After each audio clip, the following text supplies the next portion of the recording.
할렐루야. 네, 오늘도 이렇게 기도의 자리에 나오신 성도님들 사랑하고 축복합니다.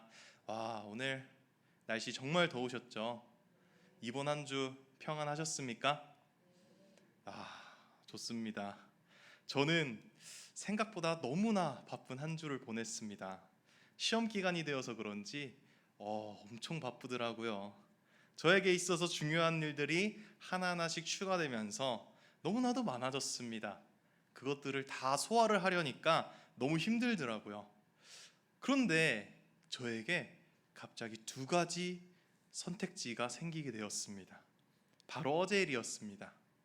제가 원우회에서 섬기고 있다는 것은 우리 금요 기도회에 꾸준히 나오신 분들은 잘 알고 계실 거라 믿습니다. 그런데 어제가 무슨 날이었냐면 원우회 정기 감사 날이었습니다. 제가 이래 보이지만 나름 대외협력국, 이름 멋있죠?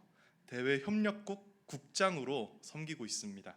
국장의 파워 장난 아닙니다. 아주 파워가 있습니다. 네, 그런데 이렇게 파워가 있는 국장들은 항상 그에 따른 책임이 따라요. 그래서 감사날에는 모두가 참석을 해야 됩니다. 필수입니다.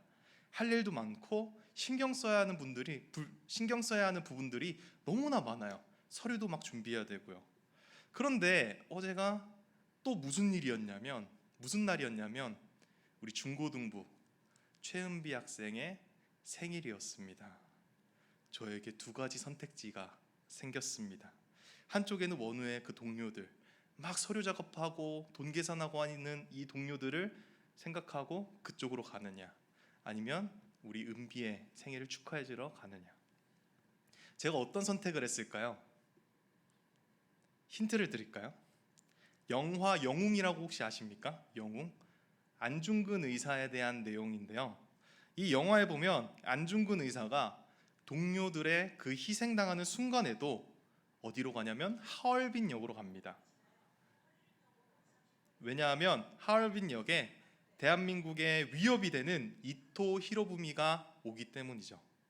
안중근 의사는 그 동료들의 고통을 뒤로 한 채 조국을 위해서, 우리나라 대한민국을 위해서 하얼빈 역으로 갑니다.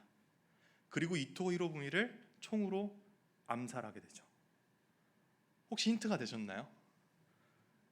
저는 은비의 생일을 축하해 주러 갔습니다. 제가 이러한 선택을 하게 된 결정적인 이유가 있었어요. 바로 이 오늘 말씀에서 주시는 하나님의 그 말씀이 있었기 때문입니다. 여러분, 말씀에 이끌린다는 것은 무엇일까요? 오늘은 궁금하시냐고 안 물어볼 거예요. 다 궁금하실 거라 생각하기 때문에 오늘 말씀에 이끌린다는 것이 무엇인지 함께 오늘 말씀을 통해 알아보도록 하겠습니다. 오늘 말씀은 예수님께서 마귀의 그 시험에서 승리하신 다음에 처음으로 공생의 사역을 시작하는 그 순간입니다. 예수님께서 이제 세례 요한이 잡혔다는 소식을 들으셨어요. 그리고 갈릴리 나사렛으로 물러나십니다. 얼마 후에 그 나사렛을 떠나서 이제 스불론과 납달리 쪽 해변에 있는 가버나움, 지도를 제가 준비했어야 되는데 지도를 준비 못한 거 죄송합니다. 어쨌든 이 부분이 나사렛이라면 이쪽에서 조금 더 올라가면 가버나움이 있습니다. 그리고 여기가 이스라엘에 경계되는 부분이 있어요. 네, 나중에 지도 한번 찾아보세요. 그래서 그 부분으로 이제 가십니다. 그래서 그 부분으로 간 이유가 있어요. 그것은 선지자 이사야를 통해서 하신 그 주님의 그 말씀을 이루려 하셨다라고 합니다. 그 말씀은 무엇이냐? 스불론 땅과 납달리 땅과 요단강 저편 그 해변길, 그 이방의 갈릴리에게 선포되는 말씀이었어요. 흑암에 앉은 백성이 큰 빛을 보았고 사망의 땅과 그늘에 앉은 자들에게 빛이 빛이었다라는 말씀입니다. 그래서 예수님은 그때가 비로소 선포하십니다. 회개하라, 천국이 가까이 왔느니라.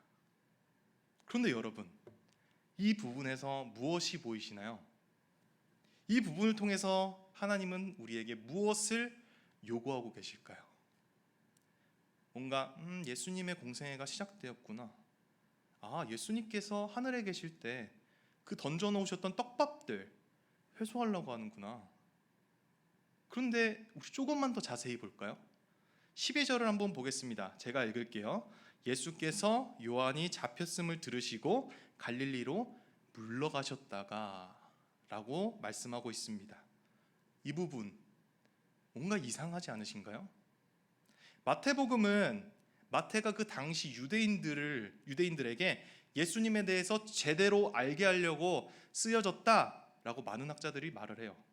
그런데 오늘 말씀에서 예수님이 세례 요한이 잡힌 그 소식을 듣고 마치 도망간 듯한 그러한 표현을 쓰면서 기록되어 있습니다. 세례 요한, 그는 누구입니까? 마태복음 11장 11절에서 예수님이 이렇게 말씀하세요. 여자가 낳은 자 중에 세례 요한보다 큰 이가 일어남이 없도다. 예수님께서도 세례 요한이 이 세상에서 정말 위대하고 대단한 사람이라는 것을 인정하시면서 말씀을 하신 거예요. 그리고 앞의 내용에서 세례 요한이 어떻게 묘사됩니까? 세례 요한이 그 회개를 선포하는 그 장면, 많은 사람들이 세례 요한에게 다가와서 자신의 죄를 자복하고 그리고 세례를 받기 위해서 모여듭니다. 그런데 더 대단한 거는 교만의 끝판왕이라고 할 수 있는 바리새인들, 사두개인들까지 세례 요한한테 나오고 있습니다. 그러니까 세례 요한은 그 유대인들에게 정말 칭송받은 정말 위대한 대단한 사람이라는 거죠. 그래서 이 세례 요한은 그 누구보다 그 어떤 사람보다 예수님의 그 공생의 사역 가운데 정말로 도움이 되고 필요가 될 수 있는 정말로 큰 도움이 될 수 있는 사람이었다는 겁니다. 그런데 예수님은 그 세례 요한을 두고 갈릴리로 가셨다는 겁니다. 예수님이 능력이 없어서 못 구하러 가셨을까요? 여러분, 예수님께서는 세례 요한한테 그 세례를 받을 때 위에서 하늘이 열려요. 그리고 성령이 비둘기처럼 막 내려옵니다. 그리고 나서 광야로 갔을 때 마귀의 그 유혹들 얼마나 힘듭니까? 우리는 매 순간순간 넘어지는데 예수님은 조금도 흐트러지지 않고 그 마귀의 유혹에서 승리하셨습니다. 능력이 없으신 분이 아니에요. 정말 대단하신 분입니다. 마태복음 그 공간복음 전체 들여서 예수님의 모습을 보세요. 능력이 엄청나신 분이십니다. 그런데 왜 세례 요한을 구하러 가신 것이 아니라 갈릴리로 가셨냐는 겁니다. 14절 말씀에 이는 선지자 이사야를 통해 하신 말씀을 이루려 하심이라. 예수님께서 세례 요한을 아끼지 않으셨을까요? 주의 길을 예비하는 자, 광야에 외치는 자. 예수님이 과연 세례 요한을 아끼지 않으셨을까? 생각을 해보면 저는 아끼셨을 것 같아요. 얼마나 소중합니까? 회개를 선포하는 자, 정죄하는 자. 그냥 제가 데리고 다니면서도 그냥 야 저기 가서 정죄해 하면은 다 그냥 율법 가지고서 따박따박 정죄시킬 것 같고 회개를 시킬 것 같은 그냥 정죄 자판기. 제가 느끼기에는 너무나 아끼셨을 것 같은 거예요. 그런데 예수님께서는 그 세례 요한을 구하러 가지 않으셨다는 겁니다. 엄청 안타까워하셨겠죠. 그럼에도 불구하고 예수님은 그 하나님의 말씀을 이루기 위해 갈릴리로 가신 것입니다. 그곳에 누가 있을까요? 16절에 흑암에 앉은 백성, 사망의 그 땅과 그늘에 앉은 자들, 그들에게 빛을 보여주시고 그 빛을 비춰주시기 위해 가신 것입니다. 영화 영웅에서도 안중근 의사가 그 독립투사들이 정말 다 함께 조국을 구하기 위해서 엄청 힘을 써요. 그 과정에서 정말 많은 독립투사들이 죽게 됩니다. 그럼에도 그 안중근 의사는 그 동료들 구하러 갈 수 있어요. 근데 구하는 것보다 조국을 구하기 위해 하얼빈 역으로 갑니다. 그리고 조국을 위한 행동을 하게 되죠. 그래서 지금의 이 대한민국이 있는 거잖아요. 예수님께서 흑암에 주저하는 그 백성들, 사망의 땅에서 정말 그 그늘에 앉아 죽어가고 있는 저들을 위해서 가버나움으로 가셨습니다. 세례 요한이 온갖 조롱을 받으며 심지어 그 헤롯의 생일잔치에 목이 잘려 죽는다고 할지라도 그 희생을 감수하면서까지 길 잃은 영혼들을 위해서 그 영혼들에게 빛을 보여주시고 빛을 비춰주시기 위해서 가셨다는 것입니다. 그래서 지금 우리가 이렇게 예수님을 믿을 수 있잖아요. 오늘 말씀에서 예수님께서는 그 말씀보다 앞서가시지 않으셨어요. 그저 하나님 아버지의 뜻을 위해서 그 말씀에 순종하셨습니다. 하나님의 그 한없는 그 사랑을 이루고자 하나님의 그 말씀에 순종하셨습니다. 이 말씀을 받은 우리는 어떻게 해야 될까요? 하나님의 사랑을 받은 우리 어떻게 해야 될까요? 우리 정말 진지하게 깊이 고민해 보셨으면 좋겠습니다.